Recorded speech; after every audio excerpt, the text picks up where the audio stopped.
नमस्कार मित्रों, सुबह सवेरे में आप सभी का स्वागत है। और फिर मैं आज हमारे क्षेत्र में जो है एक परिवर्तन आ रहा है और किसान प्रायोगिक खेती की तरफ मुड़ रहा है।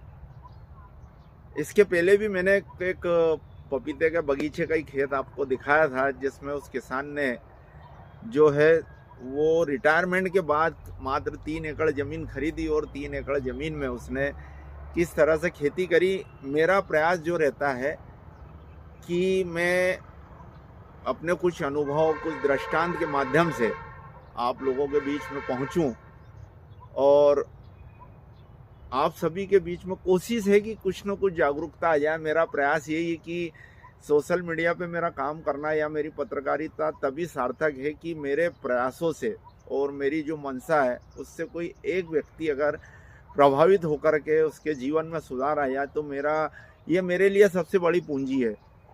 हमारी जो पत्रकारिता की लाइन में जो है, लोग अधिकांश पत्रकार बाद में बनते हैं और सबसे पहले वो ब्लैकमेलिंग शुरू करते हैं। बड़ा खुलासा जल्द होगा, फलाना होगा, ढिमका होगा, और बाद में कुछ नहीं। उद्देश्य साफ है। ऐसे लोगों का क्या रहता है आपको मालूम होगा। और बहुत से पत्रकार मुझसे नाराज भी रहते हैं। यार, पत्रकार नाराज रहें, सामाजिक संगठन के लोग नाराज रहें, धार्मिक संगठन के लोग नाराज रहें, किसान संगठन के लोग नाराज रहें, आबा बाबा नाराज रहें, नेता लोग नाराज रहें, मेरे को किसी की नाराजगी से कोई मतलब नहीं है। मैं अपने ट्रैक पे चल रहा हूँ और चलता रहूँगा। ईश्वर ने जो मेरे लिए निर्धारित कर रखा है वो मेरे पास आना ही आना है। मैं अपना कर्म करता हूँ। तो आइए शुरुआत करते हैं हम आज फिर एक प्रेरक प्रसंग की। रिश्तों को लेकर के बात है। एक परिवार में एक छोटी बेटी होती है, पति पत्नी होते हैं, 3 लोगों का परिवार होता है। वो बहुत छोटा परिवार होता है। बेटी लाड़ की होती है माता पिता के, तो माता पिता से भी बहुत प्यार करती है। एक दिन पिता किसी काम से एक बहुत ही बेशकीमती पेपर, गोल्डन पेपर था वो, उसमें गोल्ड का कुछ वर्क था उस पेपर पे, वो लेकर आए थे। उन्हें किसी काम से उसकी आवश्यकता थी। शहर से वो पेपर लेकर आए और बहुत सुरक्षित जगह पर उन्होंने घर में रखा। बेटी भी पिता की तरह क्रिएटिव माइंड थी। उसके दिमाग में भी उथल पुथल चला करती थी। एक दिन बेटी के दिमाग में आया कि मेरे पिता का जन्मदिन है और मुझे जन्मदिन की शुभकामनाएं ऐसी देना है कि वो मेरे पिता उस शुभकामनाओं को कभी भूले नहीं। बेटी एक बक्सा तैयार करती है। उस बक्से में एक पर्ची लिखती है, पापा आई लव यू, आपको मेरी तरफ से प्यार भरी किस, प्यार भरा चुम्बन। ये लिखती, उसको फोल्ड करती और उस बक्से में डाल देती। पिता की उम्र की संख्या की पर्चियां वो उसमें लिख लिख करके और डालती जाती। पिता की आयु के मुताबिक उतनी पर्चियां कलेक्ट की उसने और उसकी नज़र उस गोल्डन पेपर पे पड़ी। बहुत शानदार दिख रहा था पेपर। उस बच्ची ने उस बक्से के ऊपर गोल्डन पेपर कवर कर दिया। पिता उस पेपर को ढूंढने के लिए सब दूर छान मारा उन्होंने, घर, फिर पत्नी पे झुंझलाहट की। वो पेपर का पत्नी को भी नहीं पता कि बेटी ने इस पेपर का इस्तेमाल कर लिया है। साधारण और शांति प्रिय परिवार में उस पेपर को लेकर के विवाद उत्पन्न हो गया। बेटी अपने स्कूल से घर आती है और पिता का पारा उन्हें गुस्से में देखती है तो पूछती, पापा क्या हुआ? कुछ नहीं बेटा, एक पेपर था, बहुत कीमती था, मुझे किसी काम से मैं उसे शहर से खरीद के लाया था और वो मिल नहीं रहा है। तो बोले, पापा वो तो मैंने काम में ले लिया। अब पिता की झुंझलाहट बेटी पे आ गई। मेरे से पूछना था, बहुत कीमती था, नहीं पापा, मैंने जो काम लिया है वो आपके काम से भी ज्यादा कीमती है। पिता थोड़े गंभीर हुए। बेटी से बहुत प्यार करते थे और बेटी का जो भाव देखा कि मैंने आपसे भी ज्यादा कीमती काम में उस पेपर को लिया, ये बात सुन करके पिता ने कहा ठीक है बेटा, कोई बात नहीं। मामला शांत हो गया।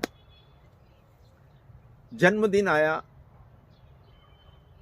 परिवार में खुशियां, बेटी भी बहुत खुश थी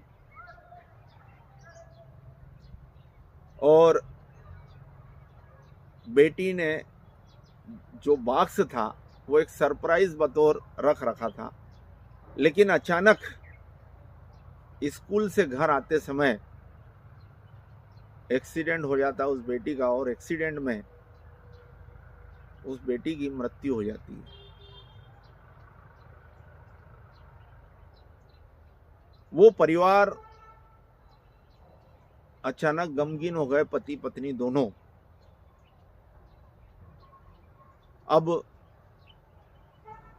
सारा काम बेटी का जो अंत्येष्टि का हुआ, अंत्येष्टि के बाद पिता का जन्मदिन आना था। उन्हें याद आया कि मेरी बेटी ने कहा था कि मैंने उस पेपर को आपसे भी बेशकीमती काम के लिए उपयोग में लिया है, लेकिन वो बक्सा कहाँ रखा ये नहीं बताया था, क्योंकि वो अपने पापा को वो सरप्राइज बतौर देना चाहती थी। ढूंढते ढूंढते इत्तेफाक ये हुआ कि वो बक्सा उस जन्मदिन के अवसर पर ही नजर आया। अब नजर आया, बेटी जो है इंग्लिश मीडियम में पढ़ रही थी, बहुत टैलेंटेड थी। उस बक्से को जब खोला उसने तो पिता की आयु की संख्या की उसमें पर्चियां निकली और सब पर्चियों पे एक ही शब्द लिखा था, पापा आई लव यू, आपको प्यार भरा चुम्बन। सभी पर्चियों पे यही लिखा था। माता पिता ने जब वो पर्चियां खोली पढ़ी तो वो पल जो भावुक थे और जो आंखों से आंसू दोनों के टपक रहे थे, उसका अनुभव आप और हम भी नहीं कर सकते। फिर मैं इस कहानी को यहीं पे विराम दे रहा हूं, इस बात के साथ कि पिता उसी दिन से उस बक्से को, उस पेपर को अपने सिराने रख कर के इस तरह से सोते थे जैसे न जाने बहुत बेशकीमती वो बक्सा हो या उस बक्से में वो बेटी है। वो जब भी रात को सोते उसमें से एक पर्ची निकालते और बेटी की लिखी हुई जो पर्ची है उसे पढ़ते और उसके बाद सो जाते।